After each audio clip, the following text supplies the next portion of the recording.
Hello students. आज की कक्षा का हमारा विषय है बेटा अलंकार। अलंकार पढ़ने से पहले हम अलंकार का परिचय जानेंगे। अलंकार होता क्या है बेटा, उसका शाब्दिक अर्थ क्या होता है, उसका परिभाषा की बात करें तो क्या होगा, भाई अलंकार का प्रयोग कहाँ कहाँ किया जाता है, ये जानेंगे। तो सबसे पहले देखिए बेटा अलंकार का शाब्दिक अर्थ। शाब्दिक अर्थ क्या होता है अलंकार का? आभूषण, या मैं कह दूँ आपका गहना, या कहते हैं हम आपका भूषण या जेवर। इन शब्दों से आप वाकिफ होंगे बेटा, या आम बोलचाल में भी इन शब्दों का प्रयोग आपने देखा होगा। तो कविता के अंदर आभूषण किस प्रकार की सुंदरता बढ़ाते हैं, क्या काम करते हैं आभूषण, तो वो समझे। सबसे पहले भाई सुंदरता बढ़ाने के लिए प्रयुक्त होने वाले साधन जो सौंदर्य में चार चांद लगा देते हैं, यानी सुंदरता बढ़ाने के लिए ही आभूषण का, अलंकार का अथवा गहने का प्रयोग किया जाता है। देखो जिस प्रकार स्त्री अपने सौंदर्य को बढ़ाने के लिए गहने अथवा आभूषण का प्रयोग करती है, वो गहने पहनकर सजती और संवरती है, उससे उसके सौंदर्य में चार चांद लग जाते हैं।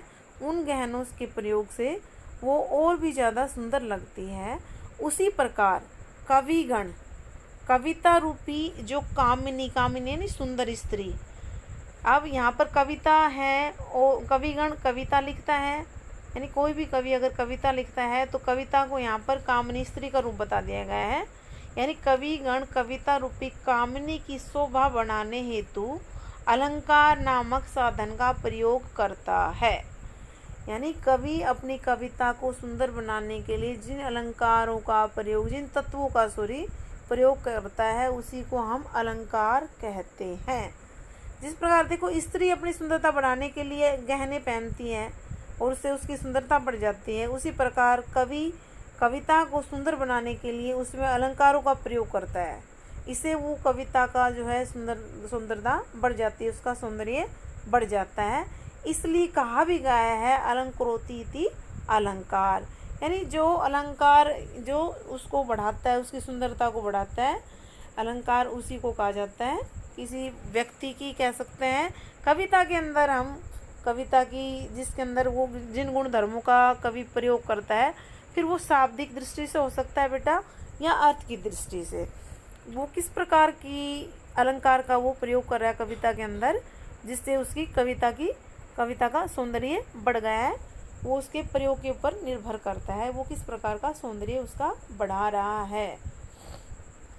परिभाषा की बात की जाए बिना अलंकार की, तो थोड़े शब्दों में कहें तो भाई जिन गुण धर्मों द्वारा काव्य की शोभा बढ़ाई जाती है, या जो गुण धर्म काव्य की शोभा बढ़ाते हैं, उन्हें अलंकार कहा जाता है।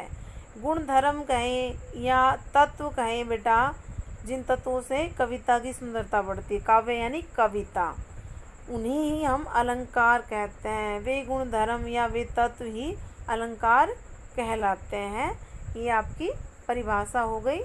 अब अलंकार के भेदों की बात की जाए तो अलंकार के बेटा वैसे तो मुख्य रूप से आपके दो चलते हैं भेद, और अगर दूसरे गौण दृष्टि से कहें तो अलंकार के तीन भेद होते हैं। काव्य में कभी अलग अलग शब्दों के प्रयोग से सौंदर्य में वृद्धि की जाती है। यानी अगर बात की जाए भाई किस प्रकार का सौंदर्य वृद्धि हो रही है कविता के अंदर, भाई वो शब्द की दृष्टि से हो रही है या अर्थ की दृष्टि से, उसी के आधार पर उसका वो नामकरण किया गया है भेद का। तो कभी अर्थ में चमत्कार पैदा करके सौंदर्य में वृद्धि की जाती है, तो कभी शब्दों के प्रयोग से उसके सौंदर्य में वृद्धि की जाती है। और इसी आधार पर भाई शब्द की दृष्टि से सौंदर्य बढ़ रहा है या अर्थ की दृष्टि से, तो उसी आधार पर इसके मुख्य रूप से दो ही भेद हैं आपके पाठ्यक्रम में, शब्दालंकार और अर्थालंकार। वैसे तीसरा भेद भी होता है बेटा अलंकार का, उभया अलंकार। उभया अलंकार, उभय, उभय शब्द का आपका तत्सम शब्द होता है। उभय मीन दोनों, यानी जिसमें है काव्य में जो सुंदरता बढ़ती है, जिसमें शब्द की दृष्टि से भी चमत्कार उत्पन्न हो और अर्थ की दृष्टि, यानी दोनों तरह से वहाँ पर दोनों का प्रयोग हो जाए। शब्द में भी चमत्कार पैदा हो गया, कविता की सुंदरता बढ़ गई, और अर्थ भी उसका सुंदरता को बढ़ा रहा है कविता के अर्थ के द्वारा उसमें सुंदरता आ गई तो वहाँ पर आपका उभयालंकार हो जाता है। पर आपका उभयालंकार आपके पाठ्यक्रम में शामिल नहीं किया गया है, इसलिए हम इस टॉपिक को नहीं पढ़ेंगे। हम यहाँ पर केवल 2 ही भेदों का अध्ययन करेंगे, शब्द अलंकार और अर्था अलंकार। अब शब्द अलंकार की बात की जाए तो शब्द अलंकार कहा किसे जाता है बेटा? जब काव्य में शब्दों के माध्यम से काव्य सौंदर्य में वृद्धि की जाती है, यानी शब्द का प्रयोग किया कवि ने इस तरह कि उस कविता का सौंदर्य बढ़ गया, उसमें वृद्धि हो गई, तब उसे हम शब्द अलंकार कहेंगे। इस अलंकार में एक बात याद रखनी चाहिए भाई आपको कि शब्द अलंकार में शब्द विशेष के कारण सौंदर्य उत्पन्न होता है, यानी किसी शब्द के कारण उस कविता का सौंदर्य बढ़ गया और उस शब्द के कारण ही उसमें सौंदर्य बढ़ा है, तो वह शब्द अलंकार का प्रयोग किया गया है। उस शब्द विशेष का पर्यायवाची रखने से काव्य सौंदर्य समाप्त हो जाता है। बेटा ये वेरी इंपॉर्टेंट बात है। अगर किसी शब्द की जगह उसी का पर्यायवाची रख दिया तो वहाँ पर उसका सौंदर्य खत्म हो जाएगा। अगर मैं कह दूँ मंगन को देख पट देत बार बार, अब यहाँ पर उसका किसी शब्द का पर्यायवाची प्रयोग कर लिया जाए कि पट का जो पर्यायवाची अगर मैं कहूँ, पट का होता है बेटा वस्त्र, आभूषण, आभूषण नहीं वस्त्र, या मैं कह दूँ चीर, कपड़ा, ये पट उसी का पर्यायवाची है, तो इसका जो सौंदर्य है वो खत्म हो जाएगा, समाप्त हो जाएगा। तो पर्यायवाची शब्द वहाँ पर प्रयोग नहीं कर सकते। जो कवि ने जो शब्द प्रयोग किया है उसी के कारण उस काव्य में सुंदरता बढ़ी है, उस शब्द के कारण ही। तो शब्दों की महिमा हो गई बेटा, उसके पर्यायवाची वहाँ पर नहीं रख सकते, इस दृष्टिकोण से वहाँ शब्दालंकार हो जाएगा। फॉर एग्जाम्पल यहाँ पर आपका दे रखा है कनक कनक ते सो गुनी मादकता अधिकाय। यहाँ कनक के स्थान पर अगर उसका पर्यायवाची मैं रख दूँ बेटा गेहूँ या धतूरा।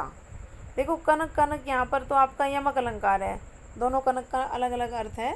तो यहाँ पर अगर मैं गेहूँ या धतूरा रख दूँगी तो यहाँ पर काव्य सौंदर्य समाप्त हो जाएगा, यानी इसकी सुंदरता ही खत्म हो जाएगी। भाई गेहूँ ते गुनी मादकता, या मैं कहूँ धतूरा ते गुनी मादकता, गेहूँ धतूरा, तो बड़ा पढ़ने में अजीबोगरीब लगेगा, वो सुंदरता नहीं रहेगी कविता के अंदर। और इसको अगर हम पढ़ें तो सुंदरता नजर आ रही है, कनक कनक ते सो गुनी मादकता अधिकाय। तो ये काव्य के सौंदर्य को बढ़ा रहा है, शब्द का ही प्रभाव है, उसी के कारण काव्य के अंदर सौंदर्य आया है, चमत्कार उसमें उत्पन्न हुआ है। तो शब्द अलंकार हो गया आपका बेटा। अब इसका दूसरा भेद होता है अलंकार का आपका अर्थ अलंकार।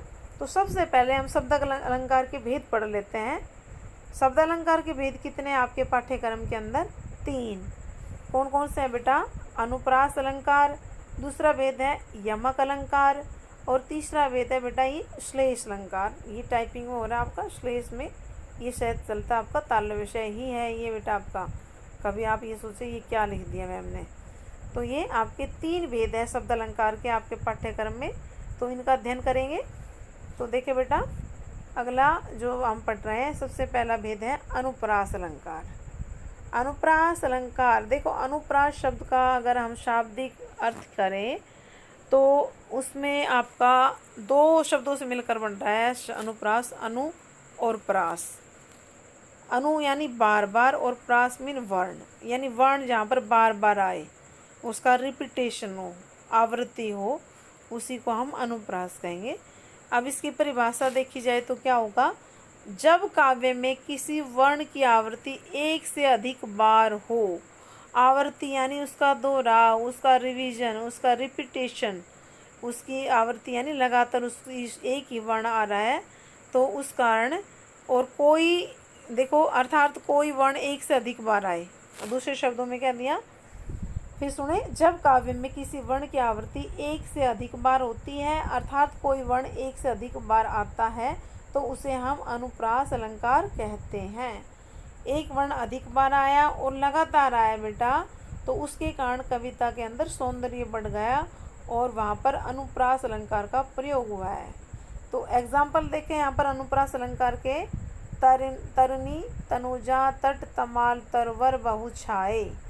इस एग्जाम्पल में देखिए बेटा, आप देखेंगे तय तय की आवृत्ति है, तय त त त, ये आपका तय की आवृत्ति होने से यहाँ पर कौन सा अलंकार होगा बेटा? अनुप्रास अलंकार।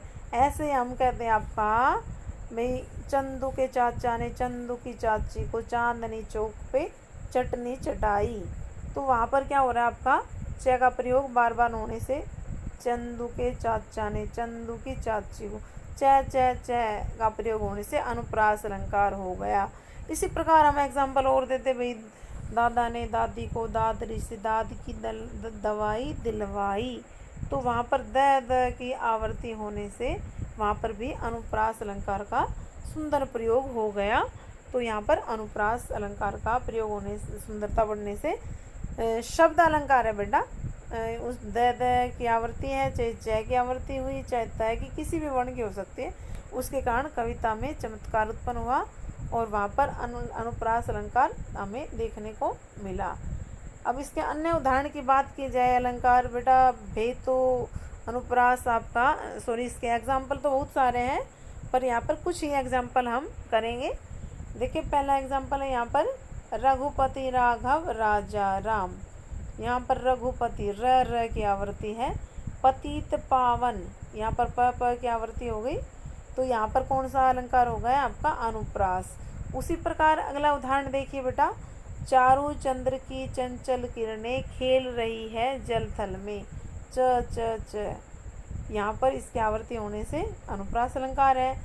अगला एग्जाम्पल देखिए, मुदित महीपति मंदिर आए, म की आवृत्ति होने से आपका अनुप्रास अलंकार हो गया।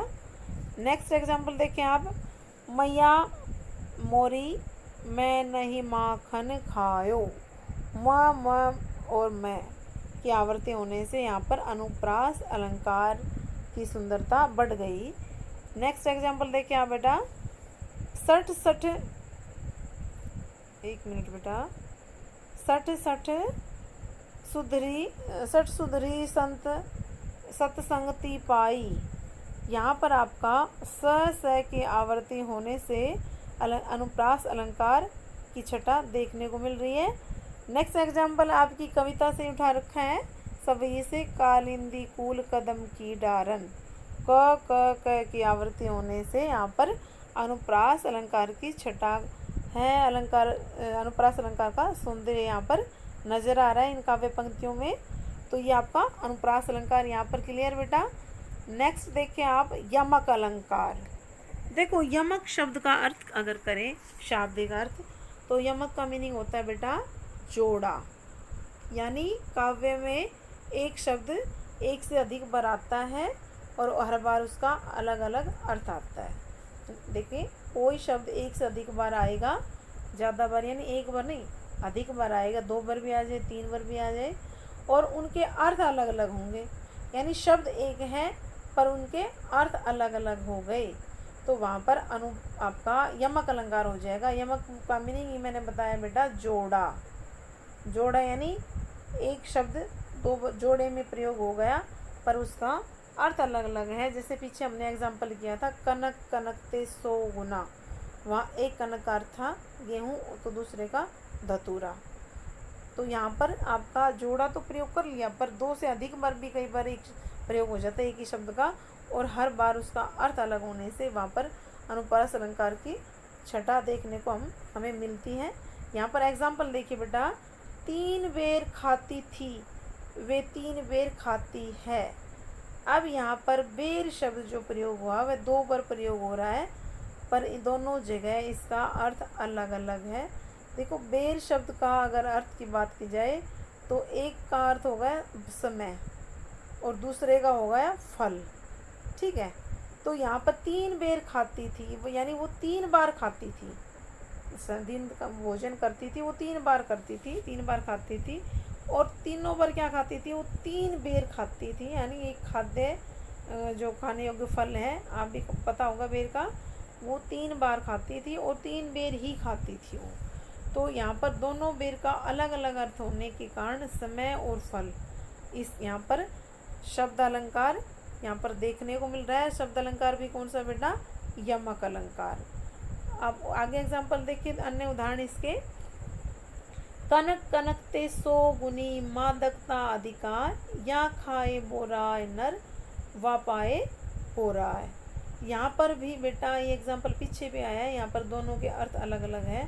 यानी कनक कनक जिसके पास सोना है, कनक टंकते सो गुना मादकता अधिकार। पहले का तो गेहूँ लगा लो अब, यानी अगर कोई ज़्यादा खाता है गेहूँ तो उसके अंदर क्या हो जाएगी, उसके अंदर मादकता बढ़ जाएगी या बोरा जाएगा। और दूसरे का अर्थ कहे भाई जिसके पास धतूरा यानी नशा कर लेगा, धतूरा एक नशा का पदार्थ है, तो उसमें अगर धतूरे का किसी ने सेवन कर लिया तो उसके अंदर नशा बढ़ जाएगी, उसकी मादकता बढ़ जाएगी और वह बोरा जाएगा यानी वो मदहोश हो जाएगा। तो दो अलग अलग अर्थ में कनक कनक का प्रयोग किया गया है यहाँ पर, सोना और धतूरा। गेहूँ भी बोल सकते हैं बेटा और सोना भी, क्योंकि सोना तो एक कीमती हो गया, उसके कारण भी मनुष्य के अंदर नशा हो जाता है यानी घमंड आ जाता है। यहाँ पर सोना कर दे, गेहूँ ज़्यादा यानी आप ज़्यादा खाना रोटियाँ खाते हो तो उससे भी नशा आ जाता है। तो सोना रखे या गेहूँ एक ही बात है, धतूरा तो है ये इसका अर्थ। तो आप अपना अपना दृष्टिकोण है किस उसमें प्रयोग कर ले। नेक्स्ट एग्जाम्पल देखें यहाँ पर, काली घटा का घमंड घटा। इतने ही ऐसे ही आपका अलंकार होगा यमक अलंकार। यूँ तो आगे भी यहाँ पर काव्य पंक्ति पढ़ी जा सकती है। नव तारक मंडल वृंद खिले, यानी काली घटा का घमंड घटा। अब काली घटा का घमंड कैसे घटा, देखो यहाँ पर काली घटा, एक घटा तो ये हो गया, दूसरा घटा यहाँ पर ये रहा, दोनों का अर्थ अलग अलग है। यानी काली जो घटाएं यानी काली जो बादल थे जो छाए हुए थे, काली घटाएं उन्हीं को बादलों को कहते हैं, जो काले आसमान में बादल छा जाए, उसके कारण क्या हो गया, घमंड घट गया। यहाँ पर कवि ने, कविता की पूरी पंक्ति तो यहाँ पर नहीं है, काली घटा का घमंड घटा यानी काली जो बादल छाई हुई थी आसमान में उसका घमंड घट गया। नव तारक मंडल वृंद खिले, कब घट गया, जब आकाश में तारों का समूह खिल उठा। तो बादलों की वो महिमा नहीं रही, क्योंकि उससे ज़्यादा सुंदर क्या आ गए, वहाँ पर तारे आ गए। तो वैसे दूसरी पंक्ति बोलने की आवश्यकता नहीं, इतने में ही हमारा अलंकार नजर आ रहा है, काली घटा का घमंड घटा। नेक्स्ट एग्जाम्पल देखें आप, कहे कवि बेनी बेनी ब्याल की चुराए लेनी। यहाँ पर देखिए बेटा बेनी बेनी दो शब्द प्रयोग हो रहे हैं। एक तो बेनी का है कवि का नाम बेटा, ये तो कवि बेनी बोल दिया तो कवि बेनी हुए हैं, बेनी बेनीवाल नाम है उनका, तो वहाँ पर कवि का नाम है। और दूसरा बेनी की अर्थ की जाए तो बालों की चोटी को भी कहते हैं बेनी। तो इस दृष्टिकोण से यहाँ पर आपका यमक अलंकार होगा कि कवि बेनी कहते हैं। बेनी ब्याल की चुराए लेनी, कि भाई नायिका की चोटी इतनी लंबी और सुंदर है कि मानो ब्याल यानी सांप से उसने चुरा लिया, जैसे लंबा काला सांप हो उसकी तरह उसकी चोटी काली मोटी है, बड़ी सुंदर लग रही है। बड़ा सुंदर वर्णन किया है कवि ने यहाँ पर। अगला एग्जाम्पल देखिए, रति रति शोभा सब रति के शरीर की। यहाँ पर अगर बात की जाए तो रति, यहाँ पर तो देखो इनका तो अर्थ एक ही है, यहाँ पर एक रति और दे रखा है, यहाँ पर बेटा दे दिया रति का ये मात्रा भी प्रयोग हो जाती है, दोनों दीर्घ हो जाती, कई बार दोनों लघु दे देता है, तो उसे कंफ्यूज मत होना। तो रति जो पहला आपका आया इसका अर्थ होता है तनिक, यानी थोड़ा सा, तनिक तनिक थोड़ा थोड़ा सा। और दूसरा रति आया वो कामदेव की पत्नी का नाम है रति, ठीक है। तो रति रति शोभा सब रति के शरीर की, यानी रति जो कामदेव की पत्नी है उसके शरीर की थोड़ी थोड़ी शोभा, आगे पंक्ति नहीं दे रखी, धीरे धीरे घट गई, कम हो गई। हालांकि जो कामदेव है खुद वो सुंदरता के देवता कहे जाते हैं। तो यहाँ पर रति रति शोभा सब रति के शरीर की, या दूसरे परिप्रेक्ष में हो सकता है कि रति के शरीर की सुंदरता धीरे धीरे बढ़ रही है, धीरे धीरे वो शोभा बढ़ती जा रही है। तो यहाँ पर आपके यमक अलंकार के एग्जाम्पल यहाँ पर क्लियर बेटा। नेक्स्ट आपका एग्जाम्पल देखिए, श्लेष अलंकार। श्लेष अलंकार किसे कहा जाता है, उसका शाब्दिक अर्थ क्या होता है। देखो श्लेष शब्द का अर्थ होता है बेटा आपका गोंद, जिसको बोल देते हो ना आप, चिपकाने के लिए प्रयोग करते हो, चिपका हुआ या मैं कह दूँ गोंद, एक ही अर्थ है। श्लेष का अर्थ होता है चिपकना, यानी चिपका हुआ या चिपकना या गोंद कह दो। यानी देखो जिस प्रकार गोंद से हम कोई चीज़ चिपकाते हैं उसी प्रकार इसमें अगर एक शब्द के अंदर कई अर्थ चिपके होते हैं, एक शब्द के अनेक अर्थ चिपके होते हैं। जब काव्य में कोई शब्द एक बार आए और उसके एक से अधिक अर्थ निकलते हैं। देखो बेटा, यमक में क्या था, काव्य में एक शब्द एक से अधिक बार आ रहा था और हर बार उसका अर्थ अलग अलग था। यहाँ पर काव्य में एक शब्द आ रहा है, कोई शब्द एक बार ही आ रहा है, एक बार, एक से अधिक बार नहीं, एक बार, और उसके एक से अधिक अर्थ चिपके हुए हैं उसी शब्द के। एक बार आया पर उसी शब्द के कई अर्थ निकल गए, यानी वो शब्द अनेकार्थी हो गए वहाँ पर। तो यहाँ पर आपका श्लेष अलंकार वहाँ पर बताएंगे। अब बात की जाए इसके एग्जाम्पल की, तो देखिए आपका एग्जाम्पल, रहीमन पानी राखिए, बिन पानी सब सून, पानी गए न उबरे, मोती मानुष चून। अब यहाँ पर बेटा प्रथम जो पंक्ति है, यहाँ पर तो खैर अलंकार नहीं है, ये पढ़ने के लिए कविता की जो पंक्ति है रहीमदास जी की बड़ी सुंदर है, पर यहाँ पर इस पानी का अर्थ पानी ही है, इस पानी का अर्थ भी पानी ही है। तो इस पंक्ति में तो अलंकार का प्रयोग नहीं है। जब कोई शब्द एक ही अर्थ देता है, साधारण अर्थ दे रहा है, तो वहाँ पर कविता के अंदर चमत्कार उत्पन्न नहीं हुआ, उसकी सुंदरता नहीं बढ़ी। सुंदरता तो वहाँ बढ़ रही है जब एक ही शब्द अनेक बार आ रहा है, वहाँ अलग अलग अर्थ उसका हो गया, तब तो उसमें सुंदरता बढ़ गई। या एक ही शब्द एक बार आया पर उसके अर्थ कई हो गए, तो वहाँ श्लेष अलंकार हो गया, और उस शब्द के कारण उस काव्य की सुंदरता बढ़ी। यहाँ पर इस पानी शब्द के कारण इस कविता की, इस काव्य पंक्तियाँ की सुंदरता बढ़ गई। तो इस पंक्ति में अलंकार नहीं, ये पढ़ेंगे तो जरूर करिए, बिन पानी रखिए, बिन पानी सब सुन। अब इस पंक्ति के अंदर आपका अलंकार है, पानी गए न उबरई, मोती मानुष चून। अब इस पानी शब्द का अर्थ जो है बेटा, वो तीन अर्थों में किया गया, मोती, मानुष और चून के लिए। तो देखिए बेटा, यहाँ पर दूसरी पंक्ति में जो पानी शब्द एक बार आया है, परंतु उसके अर्थ अलग अलग प्रसंग में, यहाँ पर देखो डायग्राम से। अब इसी पानी, जो पानी शब्द वहाँ पर हुआ है, पानी गए न उबरे, मोती मानुष चून, उस पानी के देखो वहाँ पर पंक्ति में था मोती, मानुष और चून। इन तीनों के परिप्रेक्ष्य में इस पानी शब्द के तीन अर्थ हैं। यहाँ पर देखिए, यहाँ पर मोती के लिए तो हो गया इस पानी का अर्थ पानी यानी जल, यानी मोती के अंदर, मोती जो है वो पानी में होता है बेटा, उसकी इस पानी की वजह से चमक बरकरार रहती है, तो उसके लिए पानी का बड़ा महत्व है मोती के लिए। मनुष्य के लिए अब पानी का क्या अर्थ हो गया, दूसरा अर्थ हो गया पानी का इज्जत, यानी मनुष्य के अंदर जब तक इज्जत है तभी तक वो उसका समाज में बोलबाला है। अगर कहते हैं ना आँखों का पानी मर जाना, यानी इज्जत खत्म हो जाए, समाज में कोई उसको पूछे नहीं, तो उसका कोई जीना नहीं होता। तो मनुष्य के जब है समाज में, तो उसके लिए इज्जत का बड़ा महत्व है। इज्जत यानी पानी के लिए। पानी का तीन अर्थ आ रहे बेटा पानी शब्द के, यहाँ पर अनेक अर्थ हो गया, चमक, इज्जत और जल।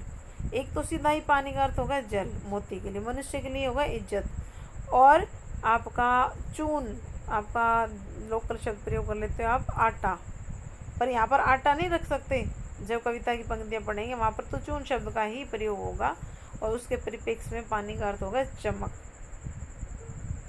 सॉरी बेटा, पानी की नहीं ये तो गलत दे दिया यहाँ पर डायग्राम, या मैंने थोड़ा सा इसमें बनाने में गलती कर दी।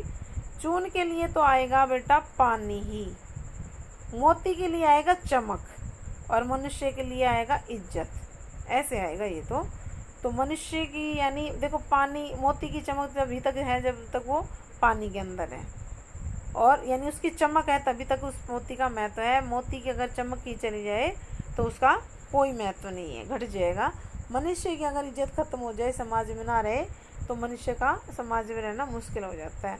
उसी प्रकार चून यानी आटे के अंदर अगर पानी ना डालें हम, तो वो आटा बनकर ही तैयार नहीं होगा, उसकी हम रोटियां बनाएंगे कैसे। तो आपके तीन अर्थ हो गए यहाँ पर पानी के।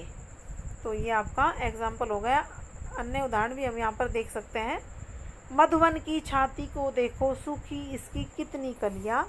यहाँ कलियाँ देखो बेटा, शब्द जो प्रयोग हुआ है कविता के अंदर, इसके दो अर्थ हैं।